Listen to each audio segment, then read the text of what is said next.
Well, I am normally, not a person who indulges in politics in the pulpit, but every once in a while, something impinges that I think is worth at least mentioning and holding up.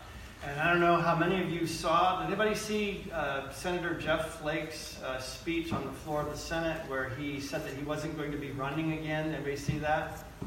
I thought that was one of the best things that I've heard in a long time from a politician. And I wanted to read a couple of sentences or two from that speech because I think he gets at something that actually is addressed by Jesus in this text today. So here's just a couple of things from Jeff Flakes' speech on the floor of the Senate. It must also be said that I rise today with no small measure of regret. Regret because of the state of our disunion. Regret because of the disrepair and destructiveness of our politics. Regret because of the indecency of our discourse. Regret because of the coarseness of our leadership. Regret for the compromise of our moral authority. And by our, I mean all of our complicity in this alarming and dangerous state of affairs. In this century, a new phrase has entered the language to describe the accommodation of a new and undesirable order. And that phrase is the new normal. But we must never adjust to the present coarseness of our national dialogue with the tone set at the top. We must never regard as normal the regular and casual undermining of our democratic norms and ideals. We must never meekly accept the daily sundering of our country. The personal attacks, the threats against principles, freedoms, and institutions, and the flagrant disregard for truth and decency. The reckless provocations most often for the pettiest and most personal reasons. Reasons having nothing whatsoever to do with the fortunes of the people that we have been elected to serve. None of these appalling features of our current politics should ever become regarded as normal. We must never allow ourselves to lapse into thinking that this is just the way things are now. And I could go on. His speech lasted 17 or 18 minutes, but he's addressing a situation that he sees in our country, and I think most of us would agree with much of what, at least the parts that I read there. And you could also, he didn't even get to the parts yet where he talks about the allegations for sexual misconduct that are coming from every part of us, from Harvey Weinstein in Hollywood to Bill O'Reilly on Fox News. And all segments of our society seem to be increasingly having those kinds of things that are not good come out into the open, and as well they should. And the point that he's making is that we should never start to regard that whole situation as normal, as the new normal. What is different, I think, now is the cynical triumph of politics over righteousness and truth and morality and love. What's on the rise is the idea that character, morality, and truth don't matter, but that our side winning does, and by any means necessary. As Jeff Flake says, we must never adjust to this new normal. We must never adjust to the flagrant disregard for truth and decency. And it seems to be happening on all sides now. And sometimes, I don't know about you, but I wonder, what can I do? What can a Christian do when we live in that kind of situation?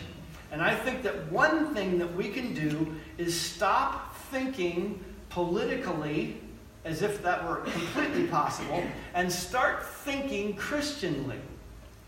Start applying the same standards everywhere instead of just to our side when our side does it or doesn't do it. One thing that we can do is start to think Christianly about everything and begin to again pursue and live by the tenets of our faith in each and every situation. And so, let's go to the text, because that's one of the things that Jesus addresses in this text.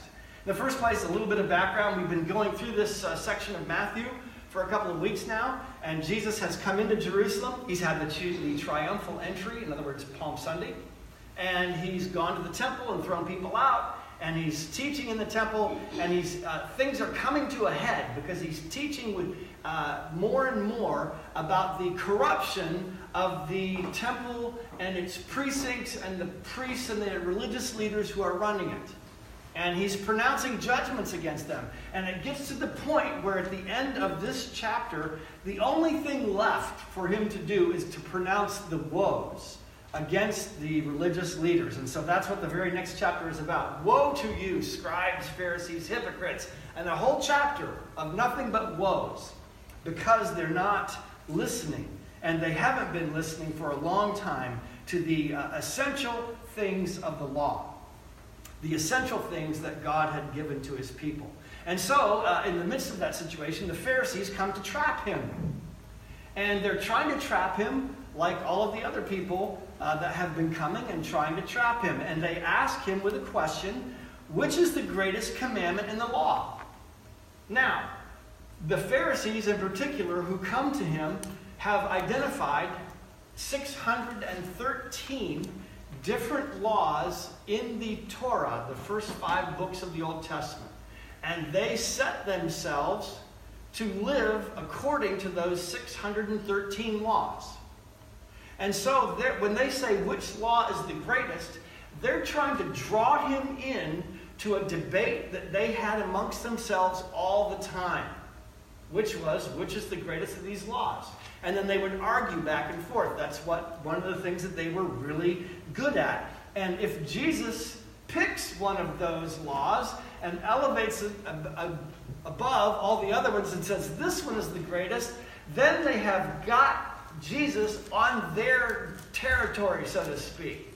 Because then they can start arguing with him. Well, that one? Well, what about this one? What about this one over here? And what about this one? How come this isn't important? You think that's important? And they're right. They've dumbed him down to the way that they think about the law. So he does something different. Jesus answers with a verse, part of a verse. Now, and I want you to notice this. I'm going to talk about it later. But just remember, Jesus answers with Deuteronomy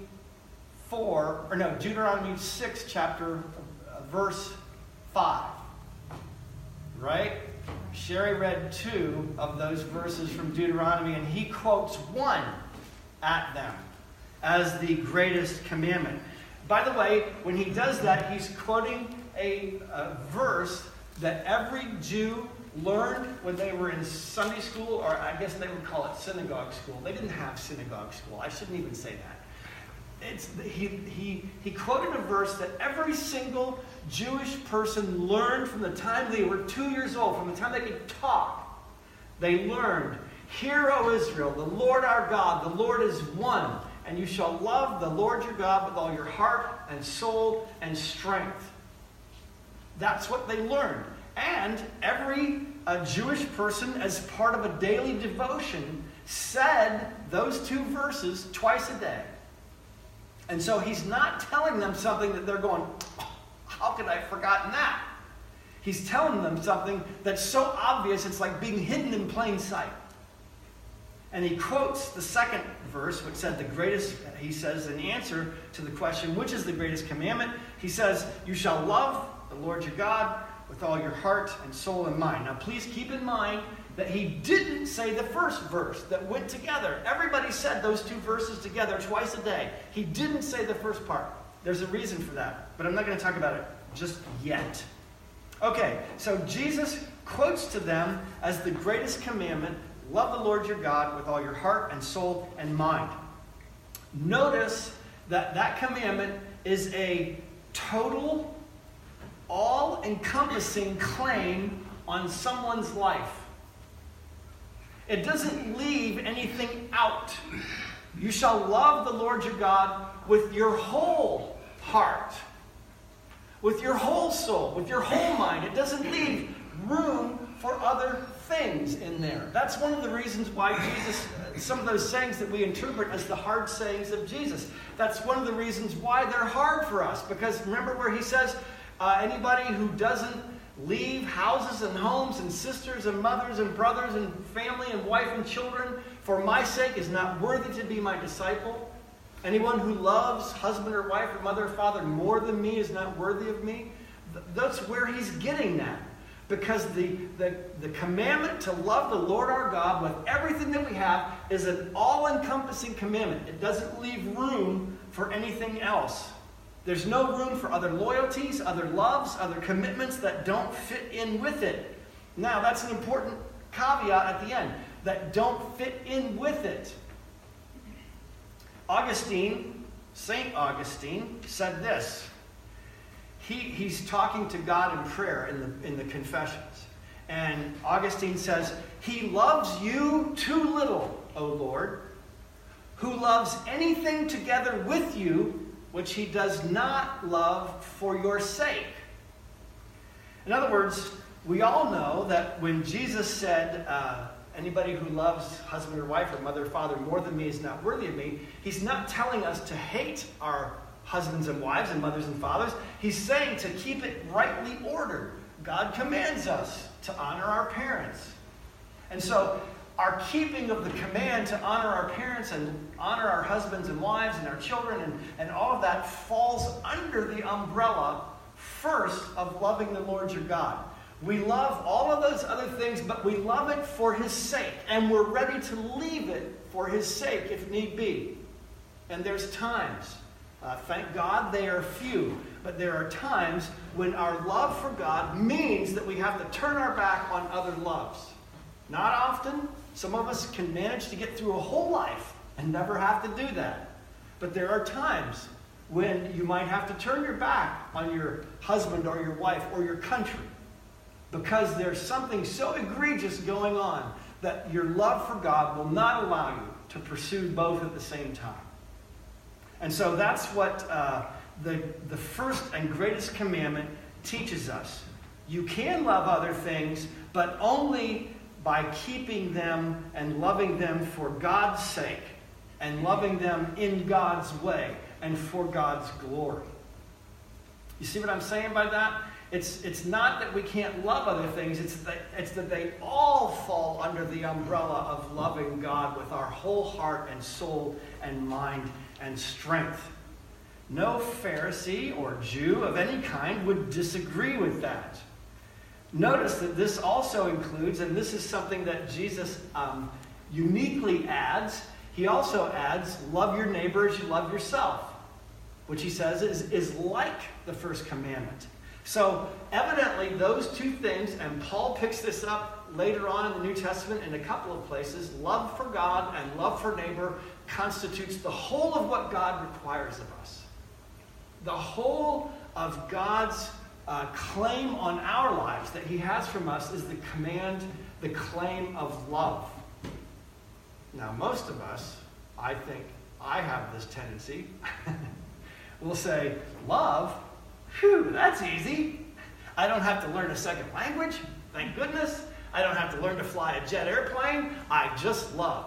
That's so much easier. No, not really. It's not easier because it removes the duty that we owe to God from the realm of keeping rules so that you can say, okay, the 613, here we are, 1, 2, 3, 4, 5, 6, 7, 8, 9, 10, 11, 12, 613. I've done them all. Whew. Thank God that's over. And you can go away. No, the command to love keeps us from ever being able to turn away and say, I've done it all, I'm free and clear. Because the command to love God and love our neighbor is a total, all-encompassing command. God is always loved first, and our neighbor is always loved second. It's the flip side of the same coin.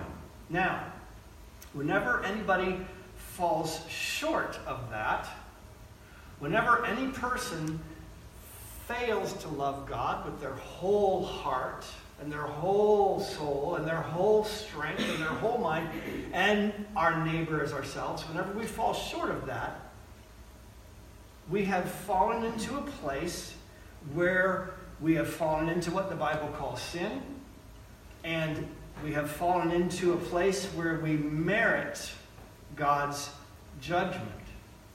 We deserve God's judgment when we fall short of that. Now, back to Jeff Flake for just a second before I circle back to talk about judgment again.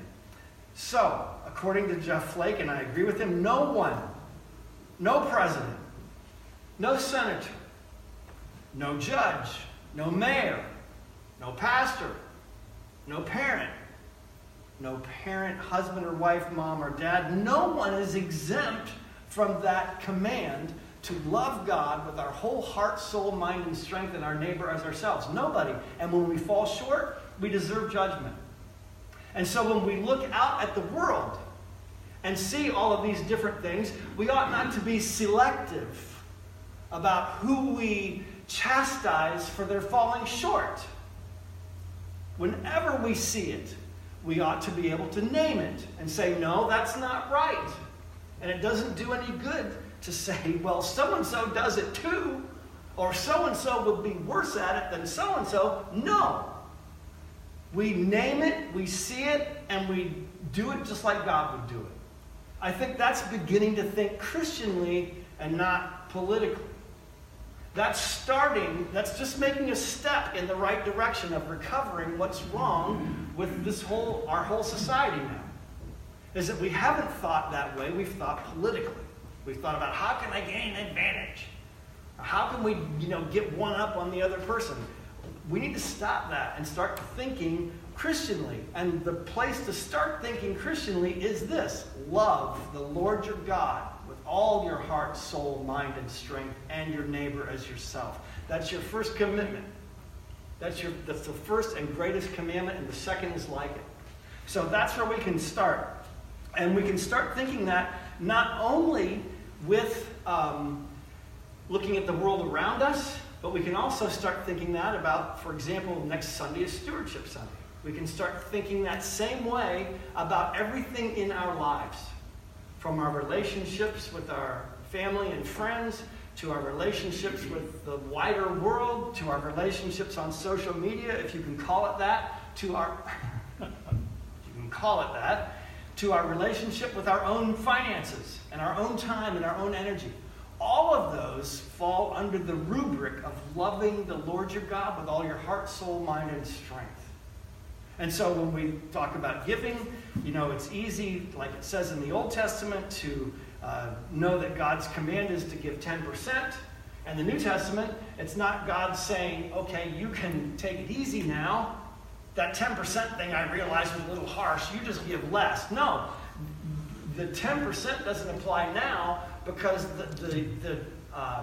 the boundaries have been taken off. And so we're called to be followers of Christ with all that we say and think and do all the time. It's not just, a certain number, like 613 and 10% and I'm done. No, everything comes under the rubric of loving God and loving our neighbor. Now, I know if you're like me, if you start to take even the beginnings of a moral inventory of your life, particularly your thought life, you realize that you fall short. And most of us, when we realize that we fall short, we either tend to excuse ourselves or our side by saying, well, at least we're not like that. I know I fall short. I may make a few mistakes, but I'm not like that. That's how we all tend to think. Or we tend to think in ways that would take advantage of God's grace. Well, I know I'm a great sinner, but God forgives. He has to. That's what he does. And so I'm not going to worry about it. I think one of the things that we need to do, and this is why Jesus keeps hammering away at the religious leaders, is to try to get them to see it's not a small thing to fall short of what God has done and what God commands us to do. Now, I told you I was going to get back to that thing about he didn't mention the first verse in Deuteronomy 6. He didn't mention the part about you shall love. He didn't mention the part about, hear, O Israel, the Lord our God, the Lord is one. And any Jew listening to that would have picked up on that just like that. Love the Lord your God. What about the first part? Hear, O Israel, the Lord our God is one. It'd be like me saying, what's your favorite bedtime prayer? And you would say, if I die, my soul to take.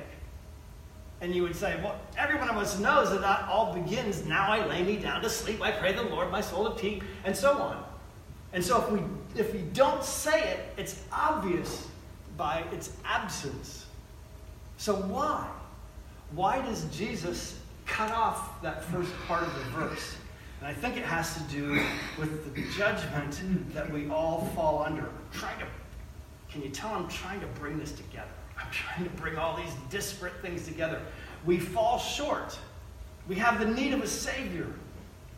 And so Jesus turns to the Jews and says, by the way, whose son is the Messiah? Whose, how does he actually phrase it? Yeah, what do you think about the Christ? Whose son is that?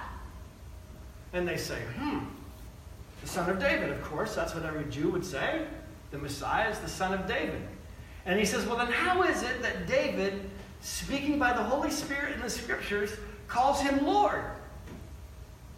In other words, he takes them to this thing in Psalm 110 and says, the Scriptures clearly say that the Messiah, the Christ, David calls the Messiah and the Christ his Lord. You see?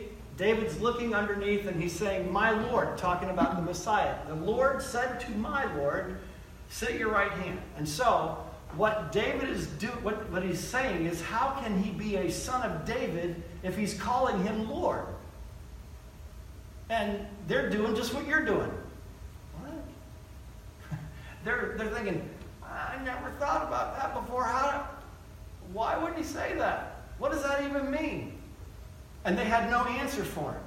And I think the reason why Jesus does that is that he says this: the Messiah is more than just a human being, more than just a human son of David. The Messiah has a particular task to do. And the Messiah, Jesus didn't say it this way, but he says the Messiah is right here in front of you, about to do it. I am the great David's greater son. Jesus is saying to them, I am the Messiah. I also am the Lord. The Messiah had to carry out a mission for which he needed to be both God and human. The Messiah's mission required that he be both God and human. Jesus, as the Messiah, dies on the cross as a human being who had the sin of all of us put on him. And he pays the penalty in our place. That's what the Messiah did. And in order to do that, in order to be just in God's eyes, he has to be a human being. But he also had to be God, because the sacrifice that's offered has to be enough to cover the sins of the whole human race from beginning to end. For all of God's people, the Messiah has to be God. And so, Jesus leaves them with a conundrum that they had never thought about before, but he leaves them thinking about the Messiah is a son of David, a human being, but he's also God. The Messiah had to deal with our shortcomings. The Messiah had to deal with our falling short all the time of God's law to love the Lord your God with all your heart, soul, mind, and strength, and your neighbor as yourself. The Messiah had to come and deal with that situation. I think that's part of the reason why Jesus didn't quote the verse, because he wants to get them thinking about that. What is the Messiah? Who is the Messiah? What's he coming to do? And the answer is, he's coming to do what we say he does every Sunday. He's coming to shed his blood for our sins because we can't pay for our own. He's coming to have his body broken and his blood poured out so that we can be forgiven and reconciled to God.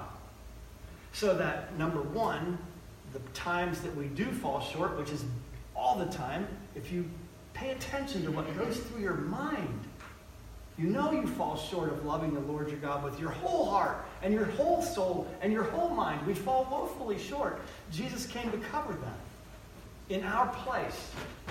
And he came to be our God, to fill us again and recreate us so that we can begin to move in the direction under his power of loving the Lord our God with all of our heart, soul, mind, and strength, and our neighbor as ourselves. Let's close in a word of prayer.